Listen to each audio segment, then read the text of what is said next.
Hi everybody, I'm Ivy and welcome to New York New Rock. I'm here in the offices of Warner Brothers Records. We're waiting in the lounge here with the videos going and awaiting the arrival of a great New York City band. Their name is God's Child. Perhaps you've heard of them. They have a single out right now called Everybody, and it's doing really well. So we're excited to have them. They're a great new innovative band, and we're really looking forward to interviewing them and having them occupy these seats here as soon as they get here. So stay with us. Thanks a lot. Okay, Ivy, darling. Wilfie, darling. Hello and welcome back to New York New Rock. As I promised, we're sitting here with God's Child. And I'd like to start off by introducing the band or having the band introduce themselves. We've got Chris. Say hello. Bullfrog. Hi, how's it going? He has his own microphone, by the way. Oh, I have. That's right. You have your own mic. I'm okay. on my own. You're on your own. And over there we have Bip, the turtle. Bip, the turtle, The turtle. the bass player, and the sunglassed, mysterious one over here. Gary, the elephant. The elephant. The elephant. And we have Zai, the scorpion. the scorpion. Alex on drums. So welcome everybody. Do you want to get a little bit of their video now or later? We go into that later. Go into that later. So I read your bio, and you guys grew up together, and we're listening to records in Gary's basement. Yeah, the three of us, look at how it's so choreographed, sitting on one side. We're trying to break this rule. Well, maybe you should switch. Yeah, switch. Switch. Yeah. The three of us grew up on one block, and we just grew up listening to music. Gary and I have been playing music together our whole lives. And his father was like a jazz musician, played with Charlie Mingus and played with the Dorseys. And Wow. so a lot of music in his household. And my father used to go down and listen to his father's band. And just around music our whole lives. That's so great. Yeah. How did that influence your music now? I mean, is there any particular sounds you remember or particular records you remember? I think the way it influenced us most was like that his father was in music as a profession. So it was like a respectable profession, like to grow up around, like it wasn't such an out concept to be a musician because like here was Gary's dad and that's what he did. So I think that probably was like... Parents allowed him. Yeah, yeah, right. Because we lived in the same It block. wasn't like grow up and be a doctor or a lawyer or something like that. But it was very, it was very sort of like TV. Like in his basement, there was always like a drum kit and trumpets and saxophones and pianos and music stands, and it was like growing up like on a television set, like always having that music around us and everything. And we're always very inspired by making music and have always done it. That's It was great. We were always around great musicians, and so even though we weren't playing that kind of Even stuff, though we weren't great. we were listening, we were doing the air guitars and Kiss and and all that kind of stuff.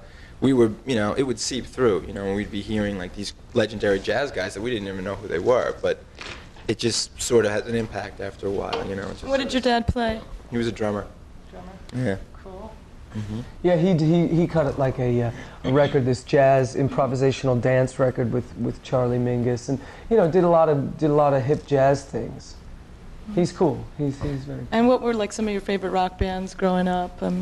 Well, We you listened- mentioned Kiss. We listened to initially like a lot of the New York bands like Patti Smith and the New York Dolls and Lou Reed and the Velvet Underground, and when we were kids, that whole New York City scene was happening, like 1977, 76, the whole New York thing, Kiss. Blue Oyster Cult, all these bands, they were all like sort of intertwined. Like Alan Lanier, the keyboard player from Blue Oyster Cult, was going out with Patti Smith, and they'd play we saw them one New Year's Eve where the bill was Patti Smith, the Ramones, and Blue Oyster Cult, and Blue Oyster Cult and Kiss. A lot of those bands played together, so there was like a great like music New York vibe. So I think we were very influenced by that.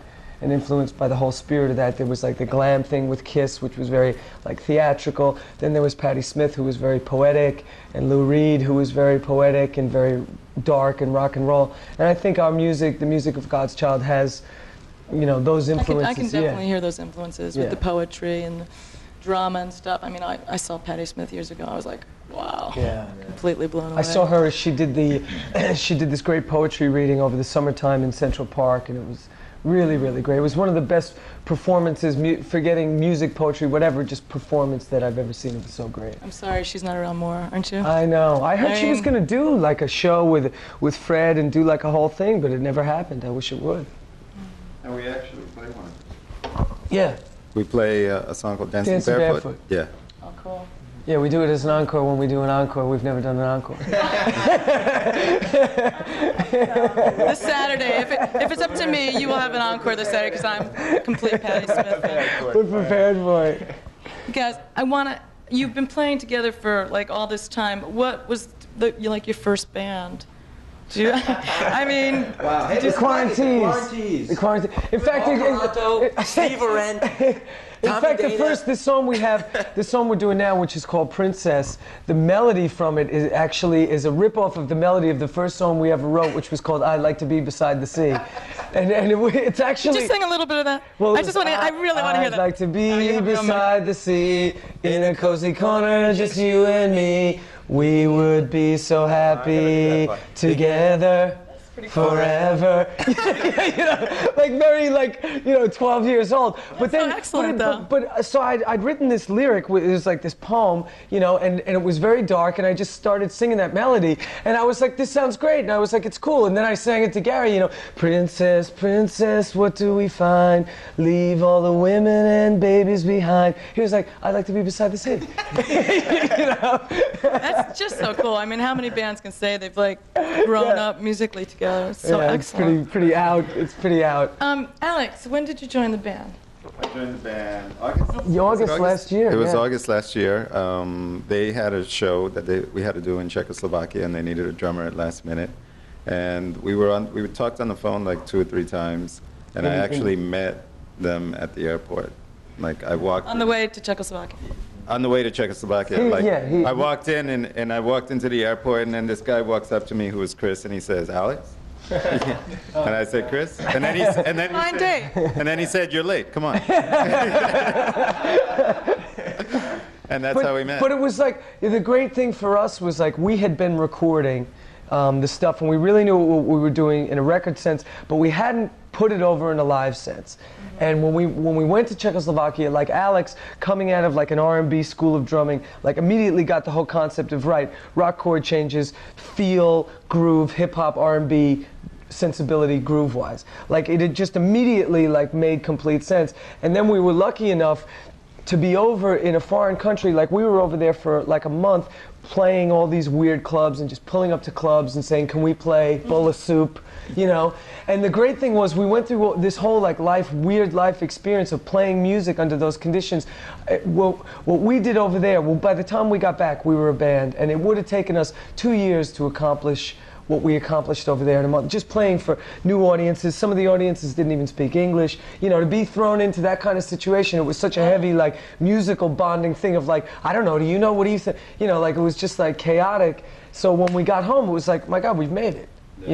Like we were a band. It was like 2 years. And it was so intense musically because we would arrive at the club at midnight and play until about 4 in the morning, non-stop, because they wouldn't let us stop. We couldn't take any breaks. And we did that every time. And every time the kids they would come in, and in Czechoslovakia, kids come into a club and they sit on the floor and they drink and they smoke and they have an incredible time and just dance like crazy. Yeah, it's like they don't have to be 21, so there's a real scene going on there. Well, it's like the 60s. It's like they're only a couple years out of communism, so they're so like emphatic about the fact that, wow, we can go out, we can see music, we can drink, we can smoke, we can hang out, we can have all these liberating things that we've never been able to do before. So for us, it was like, like in New York, doing shows, so much of the time it's like you get your 25 minutes to sell your pottery. It's like, it's not like a real, club culture. It's very much like you only get 25 minutes. So for us to be like playing 5-6 hours a night, it was like, forget it. It was like we jammed a lot. Yeah, we were just doing like improvs with poetry. Gary would like dive off the PA. It was like anything, everything. Excellent. Yeah, it was really like right place, right time for us. Really great. It just broke down so many barriers. You know what I mean? Like Chris was saying before, that you get so used to having to play to the form of the set in New York, whatever. You're on and you're off, and there's a million other bands, and there it was just You're just on and play. you're on. Just play. Just keep. And they loved you guys. They were like totally embraced it. We bombed They're so the city. open to it. Yeah, you know, they're so hungry for it, and they're so open to it. You know, it was just an incredible thing for us. That's excellent. Chris, what is hush mean? No, the proper way. I learned it. It's a whole. I've been practicing. There's a whole visual to it, which is, well, there's two of them. It could be ha, which is sort of like a I'm worried about the ant police, or there's also the more spiritual ha. I like that one best. Pull up for that one. Which was Alex's trip. And that was our trip over there. You know, we were just like, these guys would, you know, these giant fucking canisters of pot. They would roll these giant joints, and we would just... With hash in them? Yeah, with hash in them and tobacco. We would like smoke these giant cigars, go on stage, and just play for hours. It was like amazing. It was just, it was so like the way great. music used to be. Yeah, Right? No. and it was great for us too because like it put us in that situation where, okay, the only thing we're doing right now is being creative and being sensitive to the music, and so are the people, and it just worked. And then when we got back to the States, it's like we knew how to like give form to that abstract art form. You know, we knew how to like make songs out of it and make it into a record. So it was just, you know, just a great thing. Yeah, that's one of my later questions, but your music is just so improvisational. I mean, so much like the way music used to be. You don't feel like, okay, this is their 3-minute formula pop song. It's Right. just really Well, you know, organic like, sounding. I think that, you know, there is form to the stuff, but it's form amidst a lot of sort of, you know, chaos. You know, yeah, the songs, like, we could sit here and play the songs, and there's definitely, like, verse, chorus thing, but in our arrangements and even the way we record, most of the things were, like, one or two takes. You know, we really go for the thing of, like, okay, let's just have the vibe. Let's just, you know, let it be what it is. Yeah, and every song is open to expanding beyond what is the 3-minute format. We can go off in any one section for as long as we want. Say that again! Here's the script. That's okay. No, I was just saying, you know, that any part of the song, the songs are built in a way that we can go off on a verse for a half hour and come back, and in that way, and that's what we were doing, you know, basically in Czech. And when we came back, we realized it's not about a 3-minute song. It's not about playing to get a record deal. It's about just playing, and every part of the song is a trip in itself. And I saw you guys at CB's, and it was great. It was just so, you know, you just kind of go off on the trip, and it's just... It's in, you know, and we're doing great. our thing, and then we take it out. Like, from doing all that improvisational music in Czech, it's like we know how to just take a song out, and we know how to get back. You know, but there is content as well. You know, there's like definitely heavy song trip, and then whenever we feel like we want to, we just take it out. You know, we just like groove jams. It makes it really fun for us because it makes it really fun for us because, you know, then we're not locked into that thing of like, okay, we're gonna do the show, you know, where it's like the exact same things, exactly the same way every single night. There's all these different points where we get to just like go, and it's based a lot on what the audience is doing. You know what I mean? And it's like it's just built in enough where he can just go off, and if people are really vibing, he just goes and like, you know, goes with poetry, and we'll change the groove. You know, whatever we feel like is happening with the audience. You know, and that keeps it, you know, really fresh for us that way. Now that I have you on mic for a minute, Gary, tell me a little bit about your keyboard style, because it's very much a part of the band's sound. And Very filthy. That's the way I would describe it. next week. That's the way I would describe it. You know what? A lot of that started. The main thing with all the distortion and stuff was when we were working on Reaching, and Chris came in. We had the lick for the song, the keyboard lick, but it was sort of like on a piano-y sound and everything. And Chris came in one day with the Rat, you know, which is a guitar fuzz box, really, you know, usually, and it was like Giving away his secrets. Yeah, you know, whatever. It's Yeah, actually we're not like Jimmy Page. We want everyone to be you able know. to share music. Especially- You know, he would hoard his tunings for a while. So we just like plugged that in, and it was like it was filthy, you know, and it sounded, we loved it, you know, and then we kind of applied that to some other things, and it seems to work in a nice contrast with, like as Chris was saying before, a lot of like more normal chord structures of things that you'd expect, but then rather than coming in with sort of stock keyboard sounds, they sound different, you know, and they sound a little just like weirded out, you know. I can hear a little bit of jazz influence in some of the lines you play and stuff. It's very cool. A little bit, a little bit. Very happy to hear you say that. I'll have to get him a copy of this. Did you hear that, Dad? You guys, if I ask you the meaning behind God's Child in the single Everybody, will you be answering the same old questions or what? Well, I think, you know, with the name, we felt like with the music we were like breaking down barriers. Like we've had that happen like in radio where the song plays on all different kinds of formats and the record does. You know, we just wanted a name that was something that could belong to everyone. And the words child, the words God, you know, they're things that belong to everyone. And then when we came up with it, we didn't want people to think we were making some kind of religious statement or even worse, God's Child, picture of us on the album cover. Like we knew we couldn't do that. That's why we had like something satirical, something, you know, something funny on the cover so everybody knows, you know, it's a well-meaning thing. You know, we're not like being pretentious about it. Mm-hmm. So to show the cover, which we'll get into that in a little while, because I have questions about this. Yeah. But and Everybody, is there any particular? Yeah, God's Child, everybody's one. Who's God's Child? Everybody's one. It came actually from a dream. Our manager, Steve Barrett, he and I were living on 14th Street together, and he said he saw a T-shirt in a dream that said God's Child, and on the back it said Everybody's one. Wow. And like I had the bass lick, the da da da da da, and as soon as he said that, you know, just sang the Everybody, and then showed it to Gary, and he came up with the keyboard thing, and it just happened really, really quickly. Like as soon as we put it together, and it happened over a course of, you know, a couple of minutes, it was like, man, that's what we're trying to do, you know. So how do you usually write? I mean, do you guys just get together and improvise and? That's happening. You know, the record was like, I was bringing stuff into Gary, and we were like getting sounds together and loops together and stuff like that. And now, since we've been on the road, it's like every time we sound check, it's another song. You know, we tape all our sound checks because we're really starting to get in that head of like, we can create that magic as a band just as soon as we get together and play, something happens. You know, every great band, like they have that thing of like, you don't know what it is, but when the four of you get together, something happens. So, like I was talking to this cat today, this guy interviewed us from Chicago, and like we feel really great about the fact that, you know, we know that our music is, there's a deep well there. We feel like there's a long, you know, there's a lot of music for us to go through and a lot of years to really get it to the point where we're really like saturating ourselves with this stuff. Such a clear idea about what you want, though, and to me, it's so original, so distinct. You know. Thank you.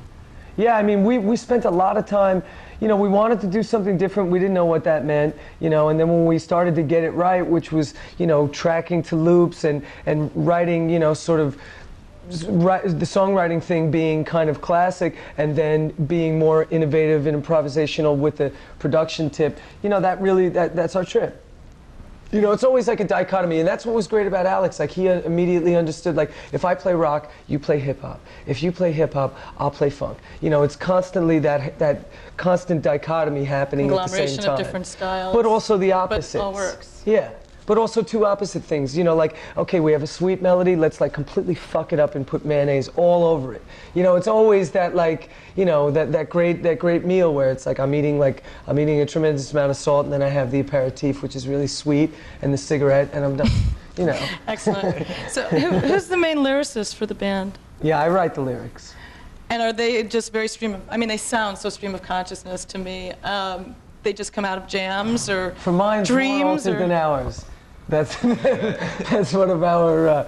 Yeah, they come from anywhere. Like Crucial, when we were cutting Crucial, it was initially like an R&B track and had this whole like sort of, you know, hold me now, don't let me fall, like R&B lyric, and we were all like, there's no way that can go on this album. And Alex had done mushrooms, and he was sitting in the corner like spacing out at the studio where we were at, and we were just like hanging out. And I went in and I was just like, space me out, mama, space me out. And we were like, that's it.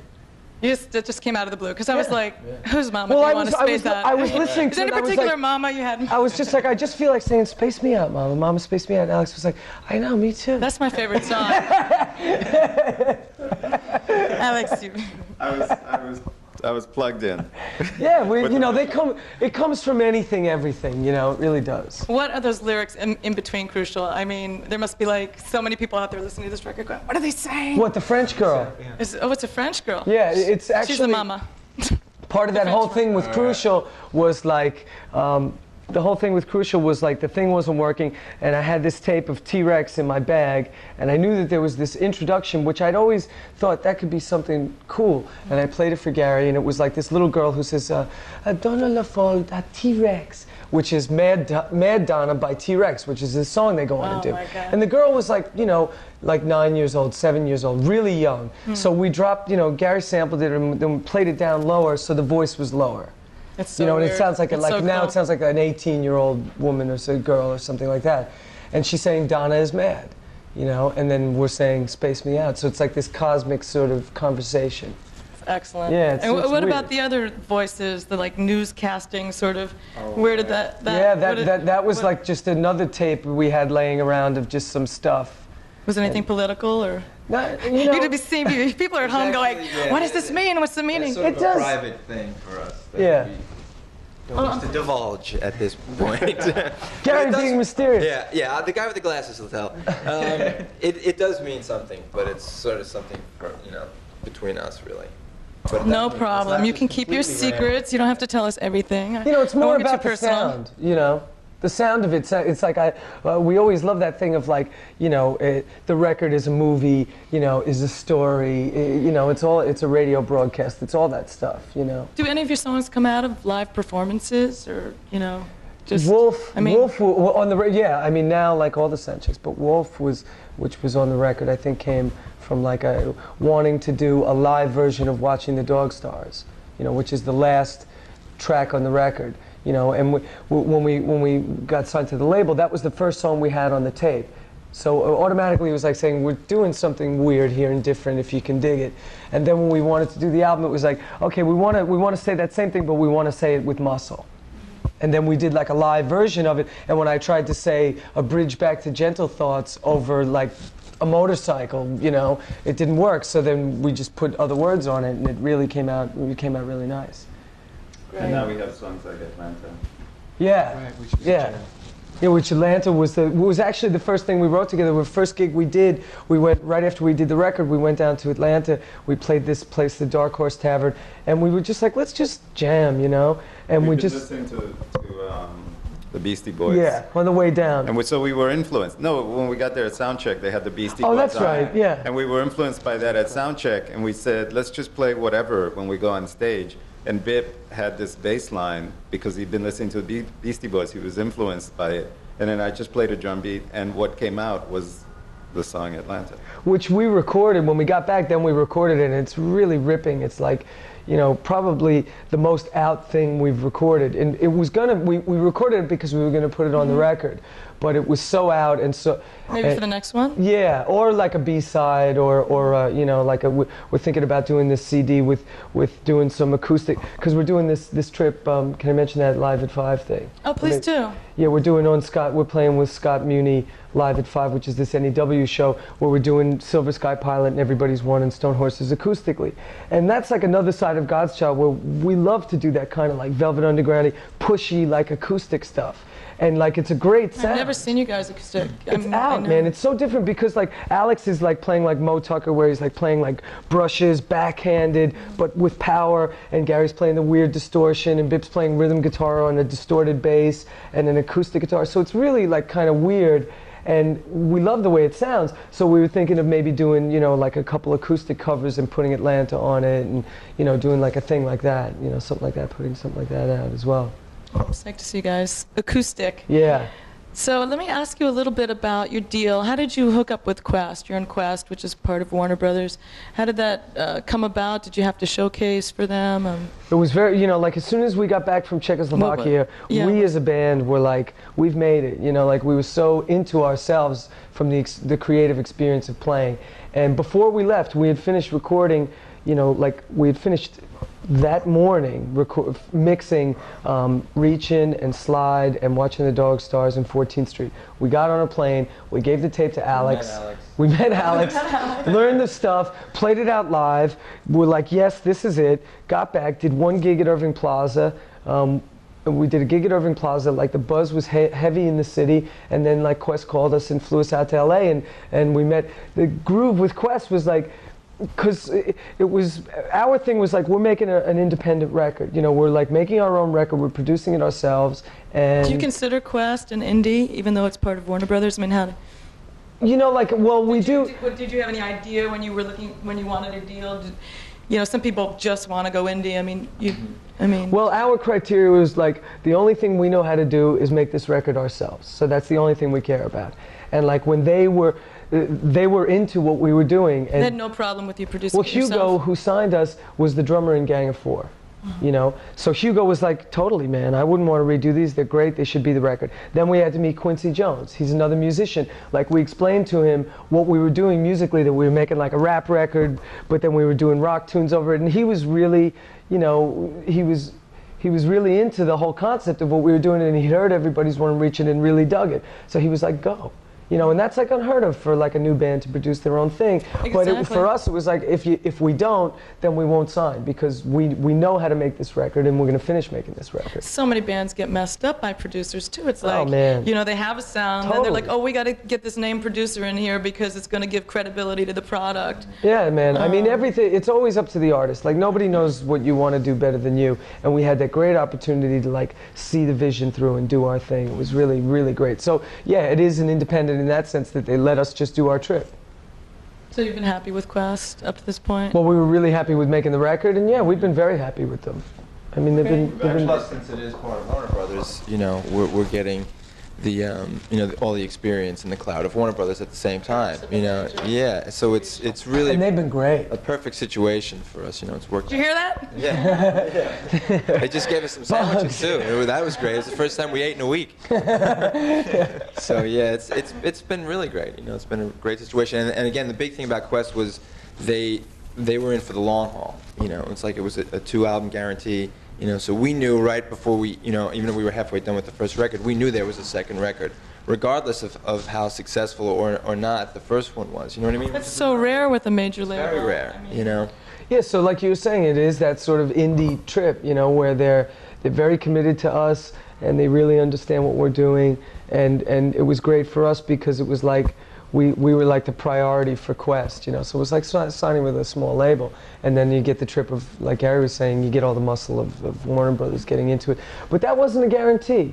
You know, like the great thing we felt was like it mattered that we made a great record. Like that mattered. Like we weren't anything to Warner Brothers. They didn't know who the fuck we were. But once we did the record, they heard it and they were like, wow, this is amazing. We want to get behind it. So we were like, oh my God, art. It mattered. You know, like we felt great about that. You know, that was it's like a great album. Everybody, please check this out if you haven't already. God's Child. Excellent. I love it.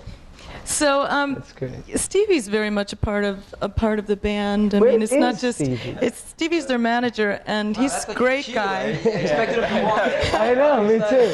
Now, because just tell me a little bit about your relationship with him. He's just such a part of the family. He's not just this big management company. And how did you hook up with him?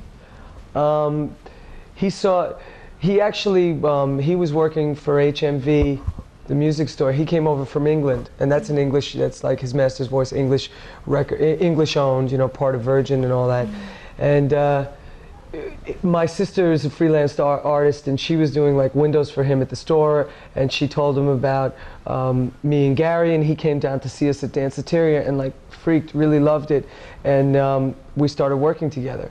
And we didn't even, our trip, like we didn't even shop any tapes or see any labels for about like two and a half years. You know, we had like a vision of what we wanted to do, and we knew it wasn't, you know, like we were doing it in the studio, but we didn't have the right people to really convey it live. We tried out a lot of different people to really get it across, and we really waited until it was really, really right. And that was that whole thing of patience, because I know I don't have it. You know, Gary has more than me, but not more than most.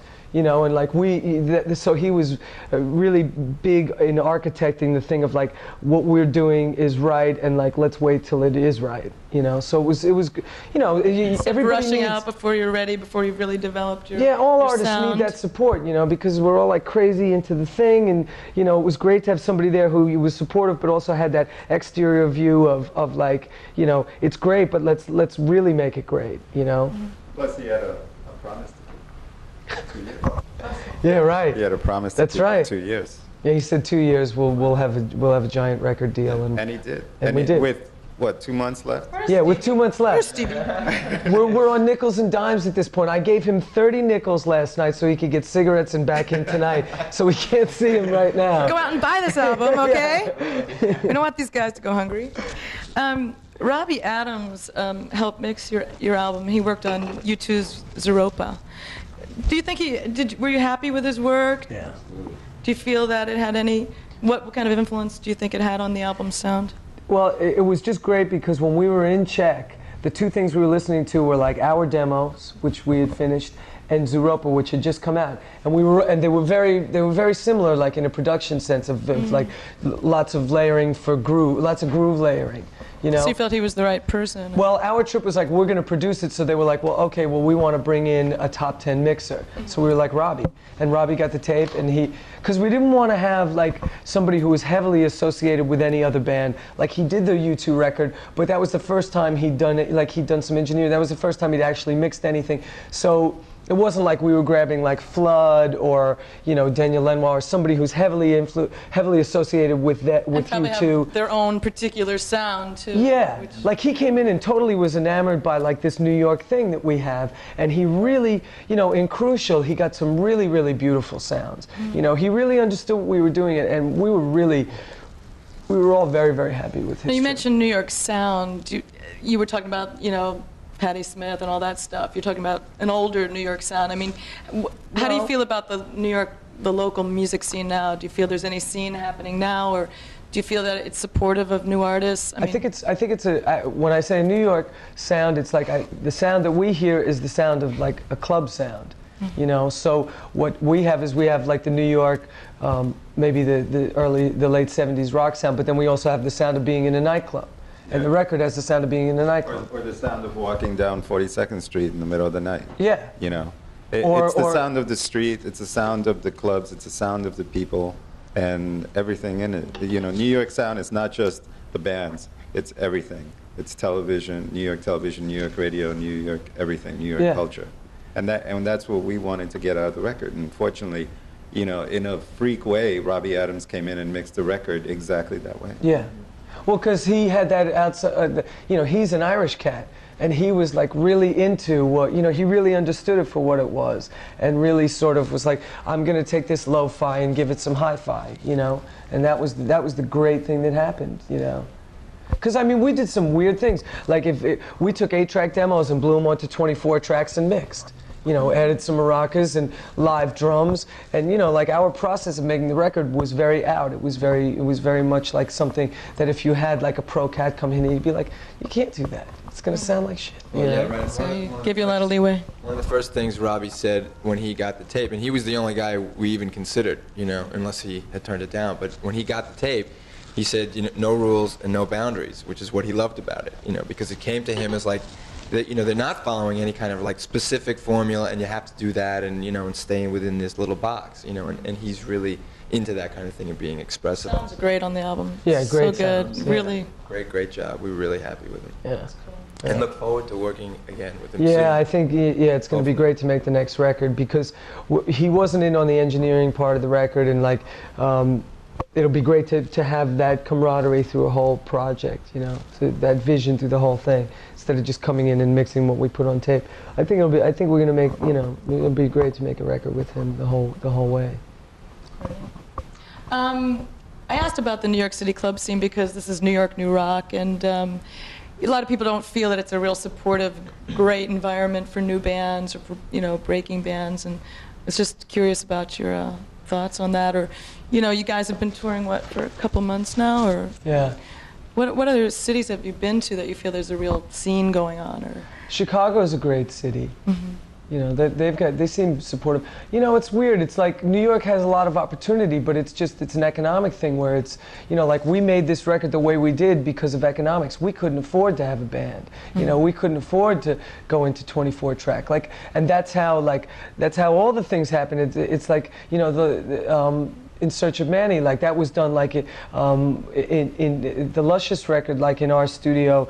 It's like, you know, they're lo-fi situations because that's all you can afford to do, you know? You know, I think one of the things that bothers me about it, because people have asked me that question before, you know, about the New York scene. And I think it's so difficult for bands because of the fact that there are so many sort of part-time musicians. You know what I mean? They have careers, they have jobs, they have things that they do, so they have their economic thing, but they still want to go out and make music, which is great, and I would, you know, encourage them to do that. But what the problem is, they'll go and play clubs all over New York millions of times, and they'll play for free. So the bands that are really trying to say, hey, you know what, I'm throwing my entire life away just to do this band, they're the ones that really have to suffer, you know, just like we had to, too. You know, anybody band that's just saying, this is my career, you know, you can't make a living doing that in any way, and a lot of it is because there are so many bands that are just sort of out there and they're kind of playing for fun. And again, like I said, I would encourage that, but I wish there was some way where there could be more of a separation of that, so that there were like sort of the professional clubs, and then there were the places where people just want to come and jam and play, and that's great too, you know. But it makes it really, really hard, I think. Plus, you're always competing with national acts in New York City. And in you any compete given with the day of the Knicks, week. You compete with the Knicks and the Rangers and Broadway and everything. So much going No, on. that's in LA. You know, clubs do expect you to bring your own audiences here instead of, I know, you yeah. know, instead of trying to cultivate a scene on their own and create a supportive environment for the bands, which I think, you know, like in the late 70s or whatever, it was a different scene, like at CB's and stuff like that. There was more of a scene going on. And because like Gary was saying, there was more of the bands that were actually doing it, as opposed to CB's, you'll go and see 8 bands, and how many of them are really bands? You know, maybe 2, you know, maybe. But now it's getting, you know, like there's zillions and zillions of bands in New York City, but it's getting a little bit better in the sense that now we have bands like Luscious Jackson and Love Spit Love and Biohazard and us, and you know, there are more and more bands that are figuring out ways to do things that the labels can come and see, wow, there's a scene in New York too, and we can tap into that as well. Yeah. And I'm sure there'll be many more bands in the next coming years that will get signed that will be coming out of New York. Yeah. We hope so, because for a while there was like, oh, you're from New York? No, we're flying anywhere but New York to try to find bands. So it's really great that you guys are from New York. And yeah, there's been a pretty good stroke of luck for New York bands the last year or so. Your single is doing really, really well. Yeah. It's number what on the album 18. charts now? 18 in Billboard? Wow, that's so great. Congratulations. Thank you. That's excellent. You've had a lot of support from the radio stations here in New York, WNEW. Yeah, and DRE. Yeah, like we've traveled, you know, all over the country, and we've heard the single like in every city. It's been great. You know, it's been... That's exciting. Because it was that thing where they were playing it and we were doing like guerrilla dates, like going out doing a couple of cities, but we weren't out like we're going out now.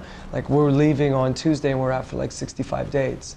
So, you know, we were able to, the single, it got a lot of momentum for us, you know, like in the early stages of just putting out the record and doing these club gigs. So it was really great.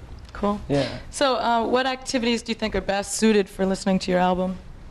I don't know, you grimaced before when I mentioned. What?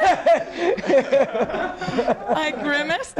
No, actually, I think it's like great makeout music personally. Do you? Yeah, it's like trippy, psychedelic, you Yeah, know. It's like put you in the mood, you know. It's definitely a record where it's 57 minutes and it's like you should. That's like, long enough. You should chill with the whole trip. Yeah, right. 50, that's a good amount of time. 57 minutes, just. And just 28 right. seconds. Ooh, you can't forget those 28 seconds. You never know what could happen in 28 seconds. A cigarette. Yeah. Perfect. Okay, and I have another very important question now. Where in the hell is that ride on the front of your cover? First of all, what is this ride? It's also in your video. You guys know better than no. us. Yeah. I almost got myself killed trying to find this ride. Yeah, you guys know better than anybody. I actually have seen it. None of us had seen it before the cover. This was actually a photograph that somebody had taken. You know, I mean, it wasn't like we said, hey, let's go to Coney Island. We saw the photograph, and Chris's sister, Betsy, who did the artwork for the album, saw it first, and she thought it was incredible.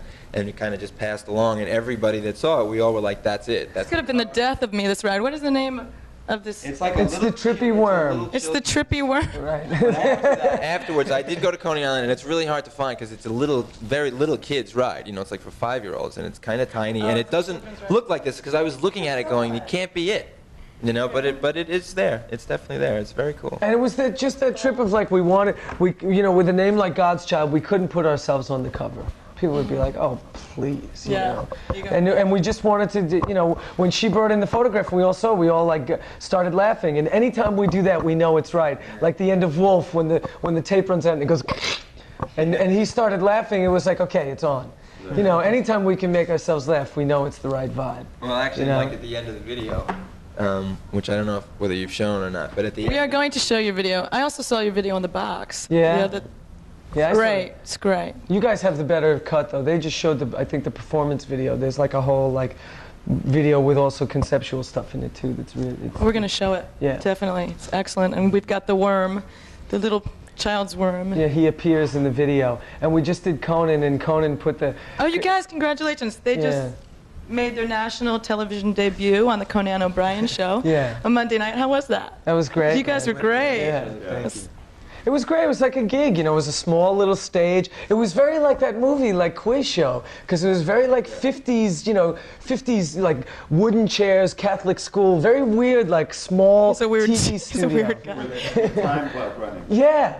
Yeah, it was crazy, but it was great. It was like just another gig, and it was cool, and it was good too because like the stage volume was nice and low, and the monitors were good, so we could really like hear ourselves play well and do the Right. song justice, the you know. sound, they did a really You good job. sounded amazing. And it was the trick, really, too, the sound because was we great. did So a much s- better than Saturday, you know, than a lot of shows. They were so cool because we did the sound check, and then they let us go into the sound booth, and they had a mix up, and they had all this ambience on the drums and reverb on the guitars, and we said dry everything out, take all the reverb off the guitar, take the reverb off the drums, and we were able to mix it like we did the record, and Sounded that's why great. it sounded so hard. Really clear. Yeah. Could have gotten muddy. Yeah, I think it usually does, you know.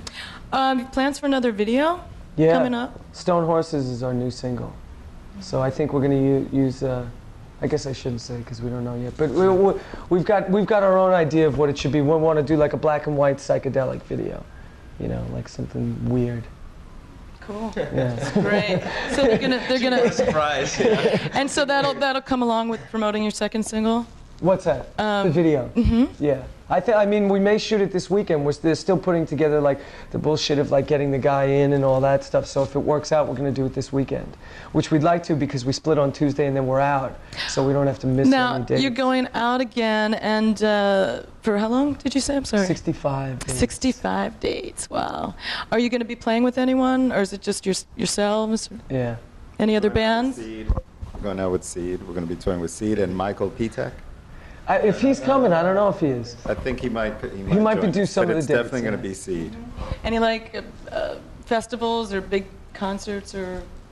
Different things, you know, mostly clubs, but some real big rooms depending on the market. Like in Atlanta, we're doing one of the really big The Club Roxy. Masquerade, I think. Oh, we're doing Masquerade? You did. They love you in Atlanta. Yeah, they've been great Yeah. there, you know. Yeah, And it's a great actually, city. the 99X there was the first station that added Everybody's One, and so we were like, can't we go to Atlanta? You know, We wanna played hear it. the Roxy with Love Spit Love and the Meat Puppets, and it was like a great room, and we had a great response. We did like an on-air radio thing. You know, you get those cities that just get it. Like we've been big in Chicago and big in Atlanta and big in Wisconsin and Cleveland. You know, so like we have our cities that are like happening for us. So, you know, but I mean, we're pretty much doing the whole country on this one. Which clubs have you liked the best? Just offhand. Oh, that was just such a cool club. Or? Sneakers. That was a great club. Yeah. Yeah, that was San great. Antonio. It was in San Antonio. Could you Yeah. elaborate a little? He knows Texas. His girlie's in Texas. Oh, knows Texas well. Hi, Leslie. In- She won't get it though. Of course not. Any dream venues? I'm just curious if you know. We have our dream venue is in the year 2000 on New Year's Eve to play the Hollywood Bowl. That's our Excellent. trip of like that's our year 2000. You know, that's our little movie thing there. Or the Ed Sullivan Show. Ed Sullivan. I wish it was Ed Sullivan and I could have introduced you like, here's the Beatles, the next big thing, you know? Excellent. What other bands that you keep mentioning that you're playing with other bands, but are there any other bands? Excuse me 1 second. I need to change battery and I want to put another video. Sure. Thanks. Just wanna... Okay. Okay, here we are at Warner Brothers looking at God's Child's video for their single Everybody. There's the worm! There's Worm Boy. And there's Worm Boy. How come no sound? Should we have sound? Oh, maybe. Yeah, maybe very subtle. Turn on that sound.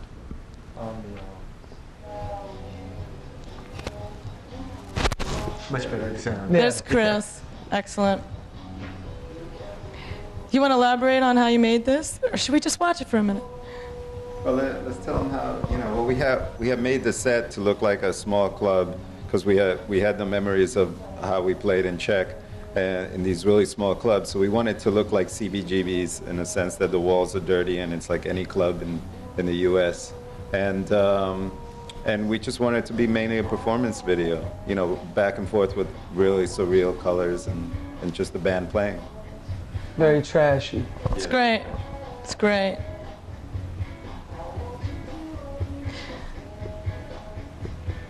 We're going to show it along with the interview, aren't we, Wolf? Mm-hmm. Great.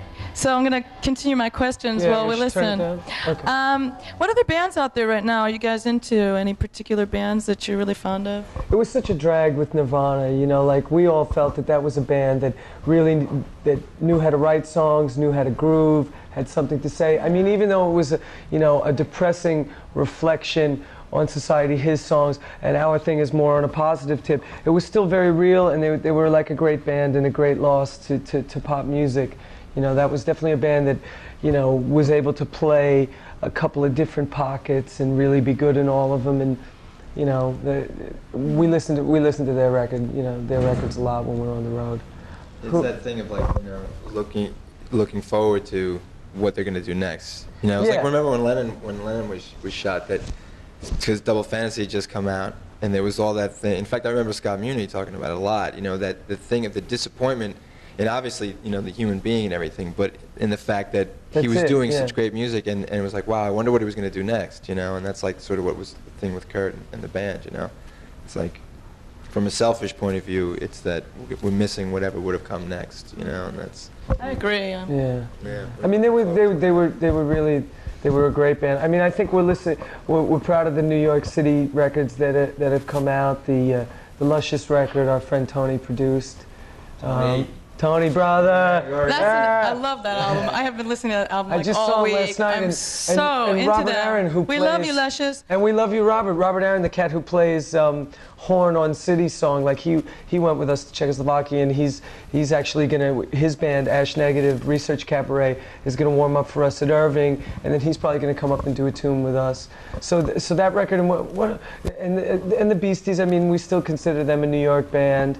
Their new record is good. What else is out there like new?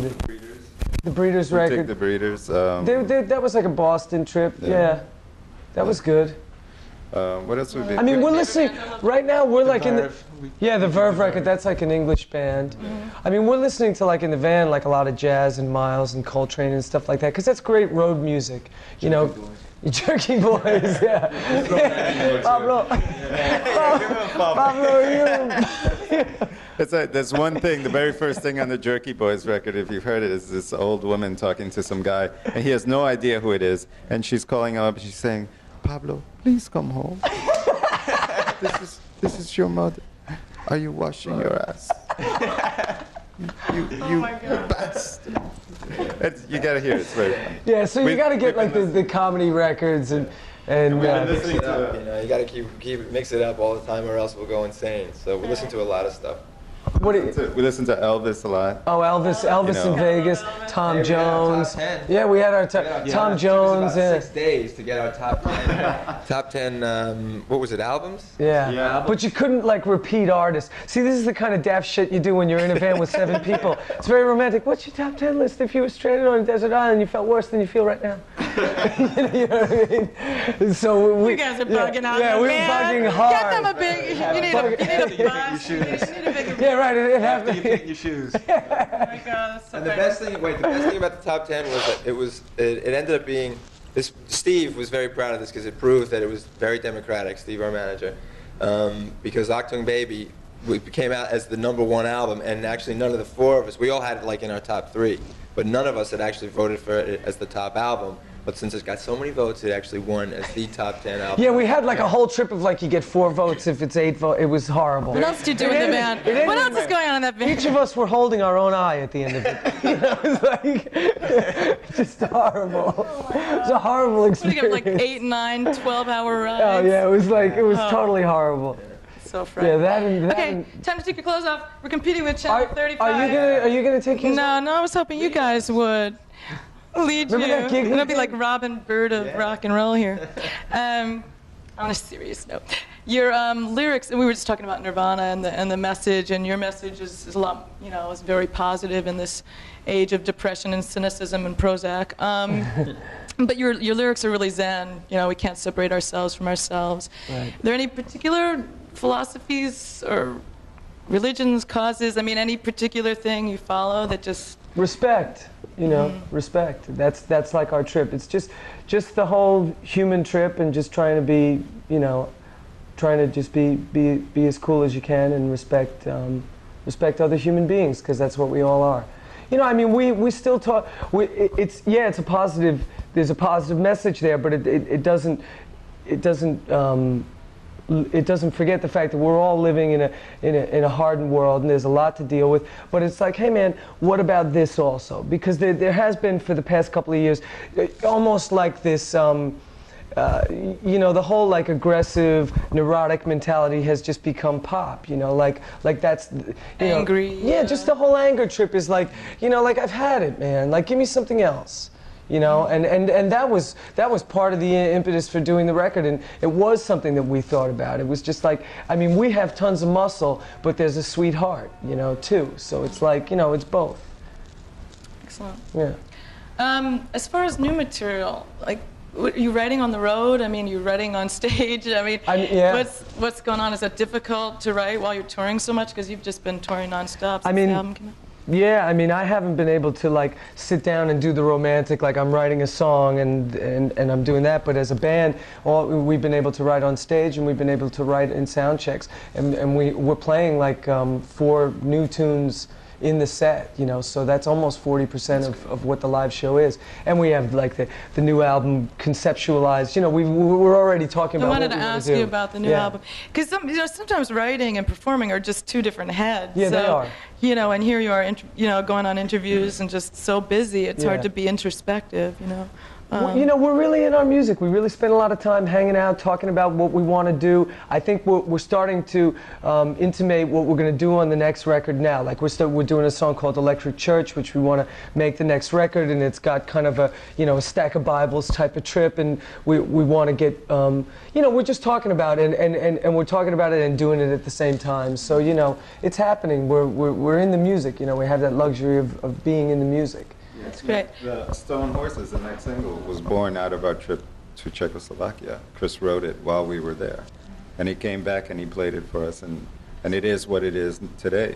So this next album will be very, very much like that. We'll be coming, we'll be traveling and writing and come back and reflect upon what we saw and what we did. I hope we get a chance to do, like Zeppelin did their second record. It was a road record, like where they record in every different city. Like we've talked about, we've talked about wanting to do that with this record, because we've got enough material we've written a record already, and we have some shit in the can. But it depends, it depends on how.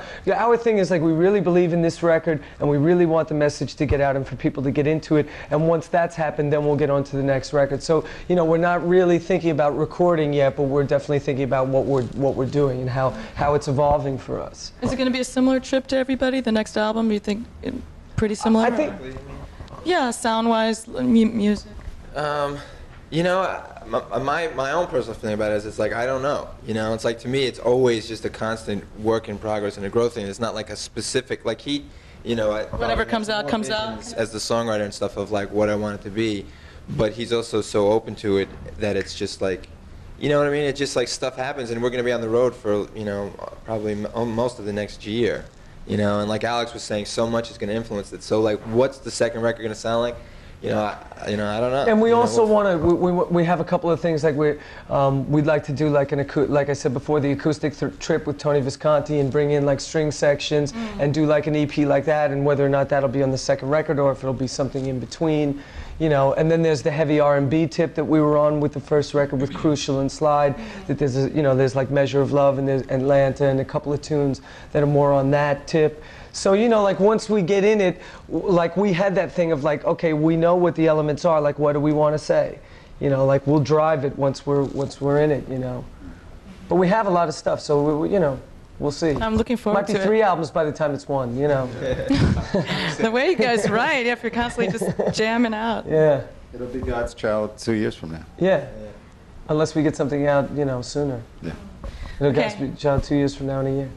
I know you like to relinquish any thoughts of the past or future, but where do you see the band a year from now, or where would you like to see the band a year from now? I relinquish any thoughts of the past. It's like your mantra, right? Excellent. That's a good place to be. What was that? Any other mantras? No, it's like your mantra. Our other I said thing it's is a no good mantra. sinners and beads. No what? No sinners and beads. That's another big No one. sinners and beads. In beads. In beads. No sinners and beads. Okay, that'll be for you guys to figure out. I'll leave So that- mine's more altered than ours. Mine is. So, where do you think about where do you want to be a year from now? I mean, if you could. In the music, hard, you know, hard in the music, just, you know, just doing it, and hopefully really. I hope what happens is we finish a year of playing out, and then we get in the studio and talk about what we saw and did, just in the music. Excellent. You know, we're lucky to be there. Yeah. God, it's really great having you guys. Thanks so much. I have one more thing. Since everybody is from New York, if there's anything you'd like to say to anybody out there, your fans, because you have a lot of New York fans, loved ones, ones not so loved. Oh, you're huge. Oh, I don't know if it's gonna air tonight. We're only on every Wednesday. Love you, but- Star. Oh, so cute. Excellent. Thank you so much. It was really great. Thank you, Ivy. It was Thank you for beautiful. joining us. This is New York, New Rock. I'm Ivy, and this is God's Child. And this is the album, everybody. Please go out and buy it, because it's fabulous, and we love them. Peace. Thank you. Unison? Yeah, let's say it in unison. 2, 3. This is God's Child. What are we going to say?